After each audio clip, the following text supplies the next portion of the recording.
வெயிலின் தாக்கத்திலிருந்து தப்பிக்க வெள்ளரிக்காயை மக்கள் நாடும் நிலையில் கடும் வெயிலால் வெள்ளரிக்காய் விளைச்சலே கடுமையாக பாதிக்கப்பட்டுள்ளதாக வேதனை தெரிவிக்கின்றனர் விவசாயிகள். அது குறித்து விவரிக்கிறது இந்த செய்தி தொகுப்பு. தமிழகத்தில் நாளுக்கு நாள் வெயிலின் தாக்கம் அதிகரித்து வரும் நிலையில் வெயிலின் தாக்கத்தில் இருந்து தப்பிக்க நீர் சத்து நிறைந்த உணவுகளை நாடுகின்றனர். அந்த உணவு பட்டியலில் மக்களுக்கு அருமருந்தாய் திகழ்கிறது வெள்ளரிக்காய். அந்த வகையில் கோடையில் வெள்ளரிக்காய்க்கு மவுசு அதிகரித்துவிடும். அதிலும் நீர் சத்துடன் சுவை மிகுந்த விருதுநகர் மாவட்டத்திற்கு உட்பட்ட சாத்தூர் வெள்ளரிக்காய்கள் வியாபாரிகள் மற்றும் மக்களிடையே பிரபலம் வாய்ந்தது. சாத்தூர் பகுதியில் வெள்ளரி விளைச்சலுக்கு ஏற்ப மண்ணில் நீரை தக்க வைக்கும் அளவிற்கு மண் வளம் உள்ளதால் சாத்தூர் வெள்ளரிகளுக்கு தனிச்சிறப்பு உண்டு.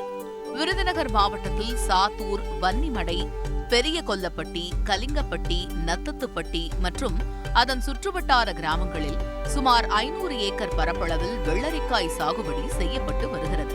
ஆனால் வெள்ளரி விளைச்சலில் முக்கிய பங்காற்றும் கண்மாய் சீரமைக்கப்படாததால் விளைச்சல் பாதிக்கப்பட்டுள்ளதாக விவசாயிகள் புலம்புகின்றனர்.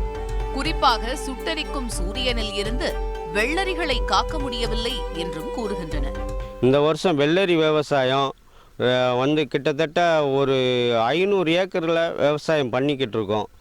ஆனால் பெரிய கொல்லவட்டி, நீராய்ப்பட்டி, போத்திரவட்டி, வன்னிமடை இப்படி எல்லா கிராமத்துலேயும் வெள்ளரி விவசாயத்தை நம்பி தான் வெள்ளரி விவசாயம் செய்கிறோம். போன வருஷம் நல்ல விளைச்சல் இருந்தது. இந்த வருஷம் வெயில் தாக்கத்தினால வெள்ளரி விவசாயம் ரொம்ப குறைவாகவும், அதனால் நோய் அதிக தாக்கமாகி வெள்ளரிக்கு ரொம்ப விளைச்சல் கம்மியாகவும் வருமானம் கம்மியாகவும் இருக்குது. ஆண்டுதோறும் அதீத விளைச்சல் கண்டு வந்த நிலையில் இம்முறை விளைச்சல் குறைந்ததோடு செடியில் வளரும் வெள்ளரிகளும் நீர் சத்தின்றி இருப்பதாக கூறுகின்றனர். இங்கே நாங்கள் அந்த சாத்தரை சுற்றி உள்ள ஊர்களில் பூரா இந்த வெள்ளரி விவசாயம் பண்ணிக்கிட்டு இருக்கோம்.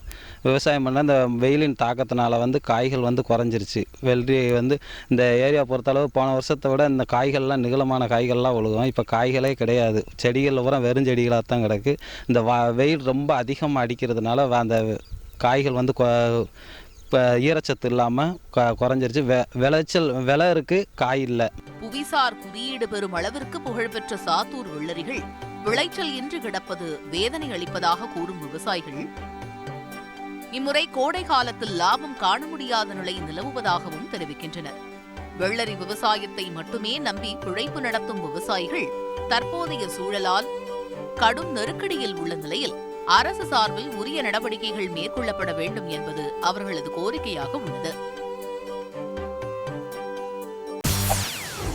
செய்திகளை உடனுக்குடன் தெரிந்து கொள்ள உடனே சப்ஸ்கிரைப் பண்ணுங்க.